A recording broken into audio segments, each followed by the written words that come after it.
চলে এসেছি আবারও ধানমন্ডি 4 নম্বর চিত্রক আর্ট গ্যালারিতে। এখানে চলছে তিনজন নারী শিল্পীর যৌথ চিত্র প্রদর্শনী। আমার পিছনে দেখতে পাচ্ছেন খুব সুন্দর একটি ব্যানার,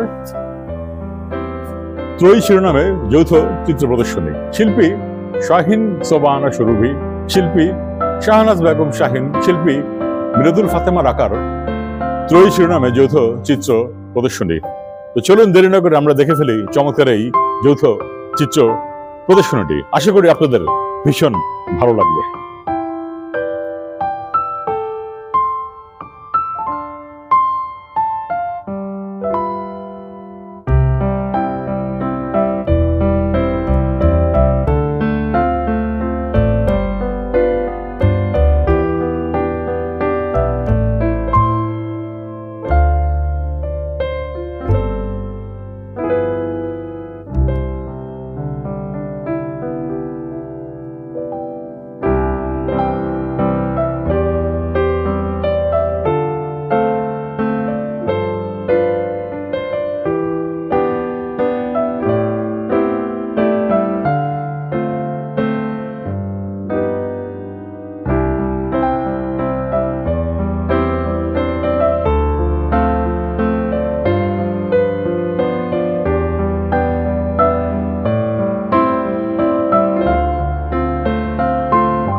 দর্শক, আমি আছি ধানমন্ডি 4 নম্বর চিত্রক আর্ট গ্যালারিতে। এখানে চলছে ত্রয়ী শিরোনামে দলীয় চিত্র প্রদর্শনী। অপূর্ব সব কাজ, মনোমুগ্ধকর। তো এই মুহূর্তে আমার সামনে আছেন শিল্পী শাহিন সোবাহানা সুরভি। আমরা কথা বলবো আপুর সাথে। আপু কেমন আছেন? আলহামদুলিল্লাহ ভালো আছি। আপু, আসলে লাকিলি আপনাকে পেয়ে গেলাম আজ। তো আপনাদের কাজগুলো দেখছি, সবগুলো কাজই খুব সুন্দর। আপনার কাজগুলো আমি যতই দেখছি ততই মুগ্ধ হয়ে যাচ্ছে, আমার চোখ মানে একদম আটকে যাচ্ছে আপা। তো আপু, আপনারা তো অনেক বছরের সাধনা, অনেক বছরের পথ চলা। তো শুরুতে আসলে আপনার ছবি আঁকার সাথে পথ চলার গল্পটা শুনতে চাই, কিভাবে আসলেন? মানে আমি আসলে ছোটবেলা থেকেই আঁকি ছবি, কিন্তু আসলে এই বিষয়ে যে পড়াশোনা করা যায় সেটা আমার জানা ছিল না। যখন আমরা এসএসসি পাশ করি, আমার এক বান্ধবীর বড় বোন বাংলা ডিপার্টমেন্টে পড়তো, তার মাধ্যমে আমি জানতে পারি যে চারুকলায় পড়া যায়, মানে ছবি আঁকা, যেটা আমার নেশা আর কি। তখন এসে ওখানে ইন্টারভিউ দিয়ে ভর্তি হই। আর ছোটোবেলায় যেটা হয় কি, আমাদের বাড়িতে একটা পারিবারিক অ্যালবাম ছিল, বড় অ্যালবামগুলি তো তখন বড় বড় থাকতো।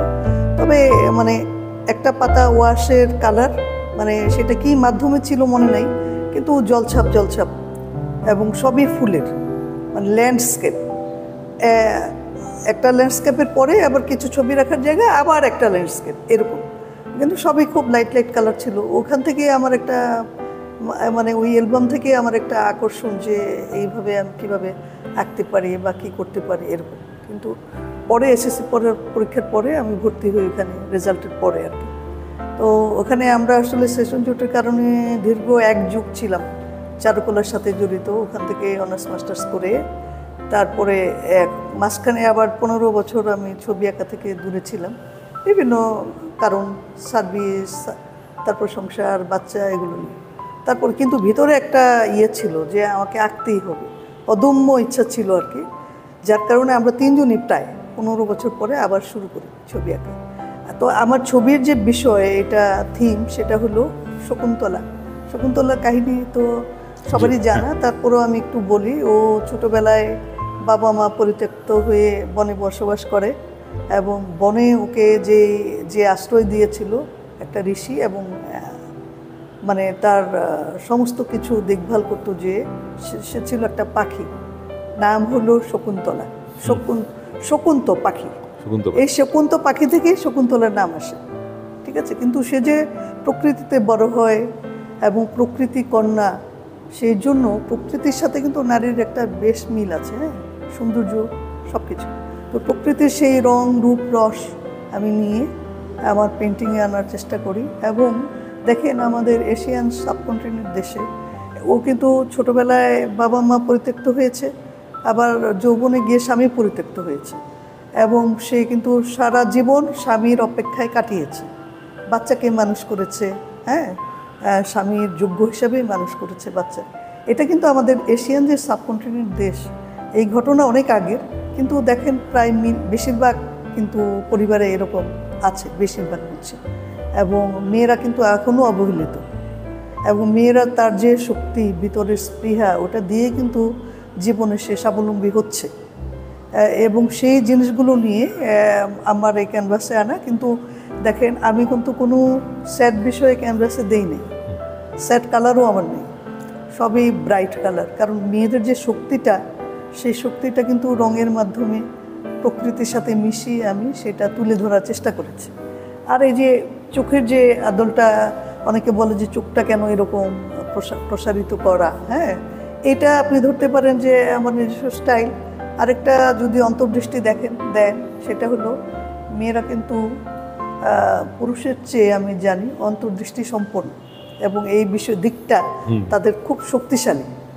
আমি ভাবি সাইকোলজি বলেন আর অন্তর্দৃষ্টি বলেন, জি জি জি, সিক্স সেন্সটা, এই জিনিসটা আমি আমার পেন্টিংয়ে আনার চেষ্টা করেছি। যেহেতু এটা স্থির চিত্র, তো সেখানে যেভাবে বোঝানো যায় শক্তিগুলো আমি চেষ্টা করেছি। আরেকটা হলো ওরিয়েন্টাল যে স্টাইলটা, ওরিয়েন্টাল স্টাইলে আপনার টিকলু কোমর হবে, সরু নাক হবে, হাত পা লম্বা লম্বা হবে, মানে একটা আইডল ফিগার, সেটাও আমি আনার চেষ্টা করেছি আমার ফিগারে। তো আপা, আপনাকে অজস্র ধন্যবাদ।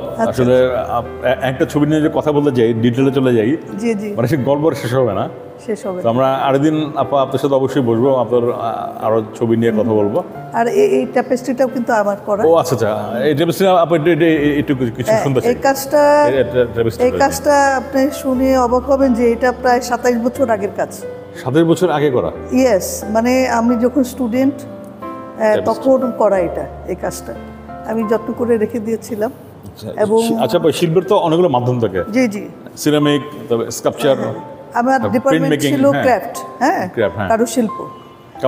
ডিপার্টমেন্টে অনেকগুলো মিডিয়া কাজ আমরা শিখেছি, তার মধ্যে ট্যাপেস্ট্রি একটা। ট্যাপিস্ট্রি বাটিক ট্যাপিস্ট্রি থাকে, বলা হয় batik, screen print, screen print হ্যাঁ, ট্যাপিস্ট্রি তো তারপরে অনেক কিছু করা যায় উড রিলিফ, অনেক কাজ করেছি আমরা ওখানে। যে তো এইটা আমার সবচেয়ে প্রিয় ছিল, আর আমি মাস্টার্সে গিয়ে স্ক্রিন প্রিন্ট এবং ট্যাপিস্ট্রির উপরে মাস্টার্স করেছি। আপা এটা আপনার পুরো বুনন মানে আপনি জি, একেবারে এটা কিন্তু একেবারেই মোটা উলের সুতা হাতে করা। এটা সাংঘাতিক কিন্তু ব্যাপার। কোনো ওই যে উলের কাটা সাংঘাতিক, বা জি। সুই এগুলো না, কিন্তু এটা মারাত্মক কাজ। পুরাটাই- আপনার কতদিন লাগলো আপনার এটা অনেক দিন লেগেছে, মানে প্রায় আমরা তো তখন ক্লাস ওয়ার্ক, এটা জি প্রায় 15 দিনের মতো মানে আমি করেছি কাজ। কত সালে বললেন আপনার এটা করা এটা 97 আচ্ছা, ও বাবা। করা। তো সাংঘাতিক হ্যাঁ, এটা অনেক বড় কাজ। গণপতি নাম দিয়েছি।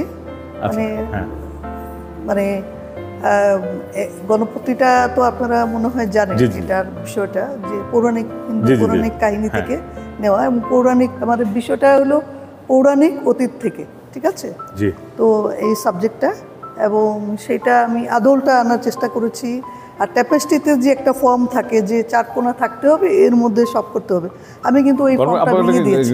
গণেশের শুটটা। শুটটা তো গণেশের মাথা এই ফর্মটা কিন্তু আমার ট্যাপেস্ট্রিতে নাই। বেশিরভাগই আপনারা দেখবেন যে 4 কোণায় মানে ক্যানভাসের মতোই জি থাকে, ওর মধ্যে সবাই করার চেষ্টা করে করার চেষ্টা করে। বুননটা। আর পুরোটা কিন্তু আমার এখানে এই ফর্মটা কিন্তু আমি ভেঙে দিয়েছি। আচ্ছা 30 বছর 27 বছর আগের করা হলো, এটা কিন্তু এখনো অনেক আধুনিক। সাংঘাতিক হ্যাঁ এটা এই ফর্মে কাজ আমি দেখিনি এখন। শিল্প কোনো পুরনো হয় না কেউ আজীবন থেকে করেছে, যায়। হ্যাঁ, কেউ করেছে এই টাইপের জি, ফর্ম জি। ভেঙে দিয়েছে বা এরকম, এটা করে কেন না। তো মাইকেল অ্যাঞ্জেলোর সেই স্কাল্পচার এখনো হ্যাঁ, হ্যাঁ, আধুনিক জি, জি, জি। পিকাসো বা ভিঞ্জির আর ছবিগুলো ব্রাইট এখন আধুনিক কালারগুলো, যেটা আমি চাই, আমি সবসময় ব্রাইট কালার চেষ্টা করি, যে প্রাথমিক থিঙ্ক যে পজিটিভ রঙগুলো, আপনি পজিটিভটাকে লাল নীল হলুদ, এই focus করেন, নীল কালো লাল হলুদ, যে প্রাথমিক রঙগুলো আছে, জি জি ওগুলো কিন্তু আমি ব্যবহার করার চেষ্টা করি, এবং আমার সব কাজে যেটা বুঝলাম আপনার সবচেয়ে বেশি পজিটিভটাকে ফোকাস করেন জি জি না এটাই আর কি। তারপর আসলে ওই যে বললাম না কথা বলে শেষ হবে না, মানে এত জি জি দারুণ দারুণ কাজ, এত গভীর এত নিখুঁত আপনার কাজগুলো আপা, মানে মুগ্ধ হয়ে যাচ্ছি আপা। তো আপনার কাছে আসলে অনেক কিছু শিকার আছে। তো আপু ভালো থাকবেন, আজ এখানেই বিয়ে নেবো আপু।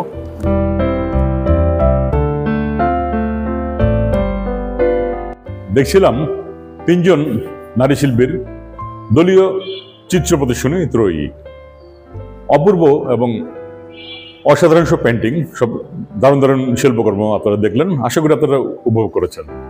তো দেখা হবে আগামী পর্বে নতুন কোনো এক্সিবিশন নিয়ে, নতুন কোনো গ্যালারিতে। সে পর্যন্ত আপনারা ভালো থাকবেন, আজ এখানেই বিদায় নিচ্ছি। Like and subscribe my channel. I am Harry Setiwal. If you find it entertaining, share with your friends and family.